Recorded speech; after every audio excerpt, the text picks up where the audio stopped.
we all saw the march, right? Okay, Durban, they went to Eastern Cape. Was it successful? No.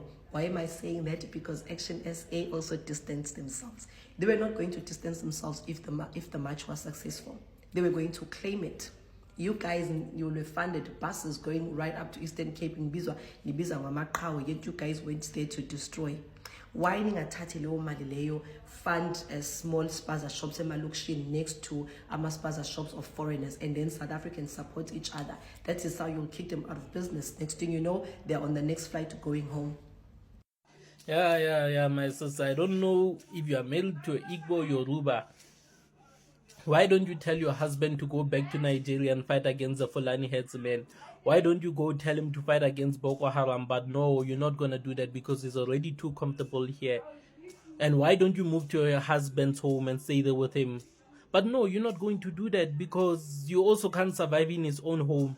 But you have the audacity to go to social media saying Operation Dudula's march has failed. They were fighting against the infiltration that your husband's people are causing in our country. They started a traditional community in East London. In the future, they might as well ethnically cleanse our future descendants of their native land. Even your husband's country, Nigeria, there's a saying that says Fulani people are not originally Nigerian. They came from somewhere. They met up with Hausa people. They settled on Hausa land. They got married to Hausas and stuff like that, and later had traditional leadership over Hausa communities. You see, so even your fellows husbands, people in the future, they might as well have leadership over your closer traditional leadership. Mara, when you are here busy being stupid, praising, busy labeling South Africans as xenophobic, instead of holding your husband's people for coming here in our country with bad intentions, selling powder to our children, scamming our people, claiming traditional leadership, calling us lazy. You're holding us back with your stupidity. You know, I believe that we must come up with a law that's in your husband's country, Nigeria, that says that a foreign woman who marries a countryman can get citizenship, but not a foreign man. Because you, and I'm not saying all women, you are easily overpowered by these men. You allow cultural delusion to come into your native land. No, you are supposed to be telling your husband that here you embrace my culture because you are staying on my native land. When we're at your home, that's when we're gonna embrace your culture. But no, you're not gonna do that because you're so blinded by love or lavish things that these people give you. That is why we don't want that is why they are asking you South African ladies who are married to these men to live with them back to their country, because you are not holding them accountable. You are not addressing the issue. Instead, you are defending them and rather labeling South Africans xenophobic, because this Operation Dudula, they were fighting a serious matter in East London, which has something to do with the traditional leadership of an Igbo king in East London. A foreign person claiming land and traditional leadership on a soil that's not even his, on a foreign soil. Please leave this country, go back, I don't know, go somewhere, go to, I don't know if you are married to Igbo Yoruba, go stay there and leave us the hell alone, unless if you are willing to hold your husband's people accountable. Thank you. That's I'm waking up. I'm so busy. Wena ntombazana unesidina yazi. Unesidina, my husband unesidina. Akuhambe uyogeza emfuleni, unesidina man, uyanyanyisa. And abantu abavumelana nawe, abantu abalala nezilwane njengawe. Akusibonise icompany la kusebenza uNyaziband khona.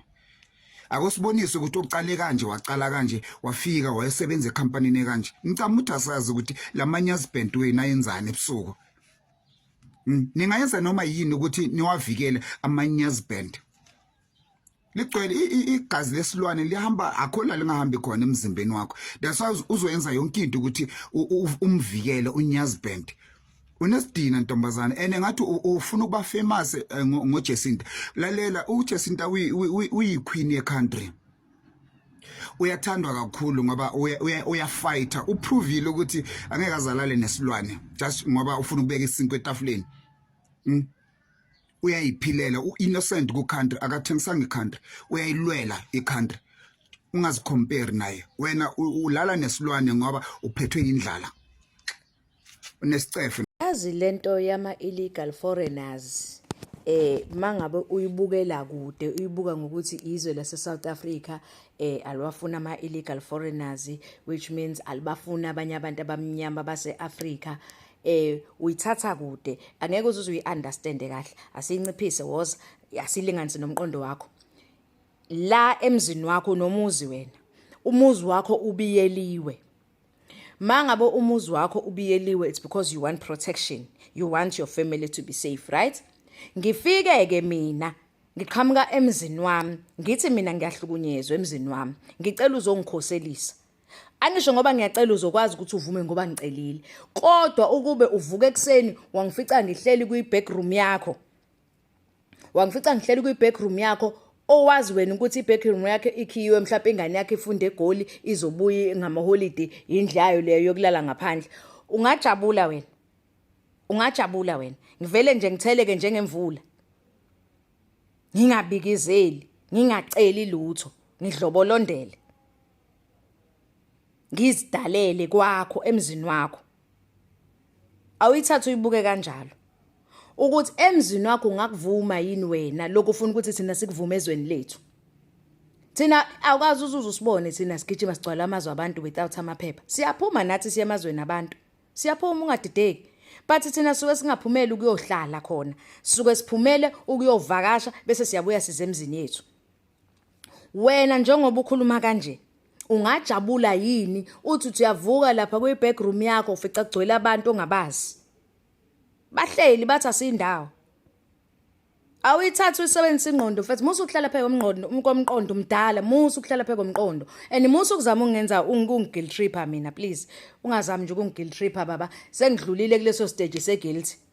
Hayi ngidlulile kwi-stage se-guilt. Mina njengamanje ngikhuluma ngezwe lami, uyangizwa? Nawe nguwena mina ngaba ngihambe ngilwela amazwe abantu, ngabe ngihamba ngiyolungisa umuzi wami, hambe ngiyolungisa kithi khona ngizokwazi ngihlale ngokukhuleka. Uzolwa la emzini yabantu nje uhlushwa yini le kususekini, ngoba ngisho ngabe kuthiwa ke usuke kukhona okuhluphayo, mangabuza la ekhaya ufika uyacela ukuthi ngicela ke ningikhoselise nginenkinga ekhaya. Akekho umuntu onganqaba nalokho because singabantu sonke siyaba nezinkinga, kodwa nina nizofuhleleka nje ebese emva kwalokho nizama ukusigil trip. You're breaking our laws, but you'll expect us to keep quiet about it. Tina, you don't find us breaking your laws. And even if you say it's a Roman Dutch law, the fact is, you want mgomo esphezu kwawo loyo. Until we change it, we live by it, we abide by it, we obey our laws, even when we don't like them. Because we are law-abiding citizens. Wena ke negebengu lezi ezingakwazi uku-obey umthetho ezingena ngokufohla lazi igibela ingwenya, uzongitshela lento ngitshela yona? Ungajabula yini wena kwakho ufice endlini yakho kugcwele indlu, kugcwele abantu ongabazi bethosa amaqanda belele embedeni, abanye bephethe ama remote bevula iTV? Ungakujabulela yini wena lokho? Yindaba ufuna ukuthi sivume into engeke nawe uyivume kwakho? Awuyibuyise lento uyilethe kwakho ngoba unalo velizwe ucuphile la ucuphe khona.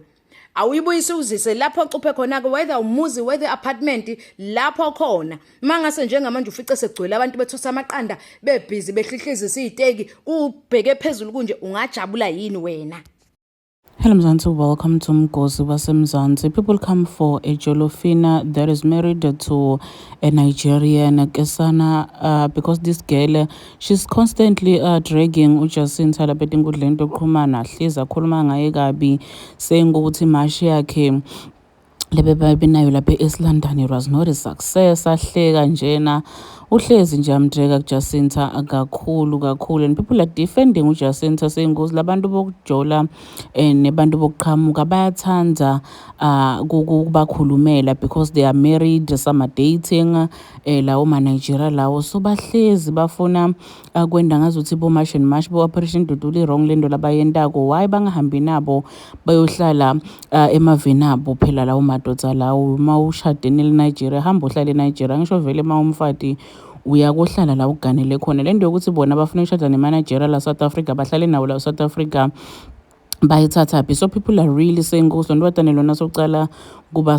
do comment your thoughts down in the comment section. Don't forget to hit the notification bell.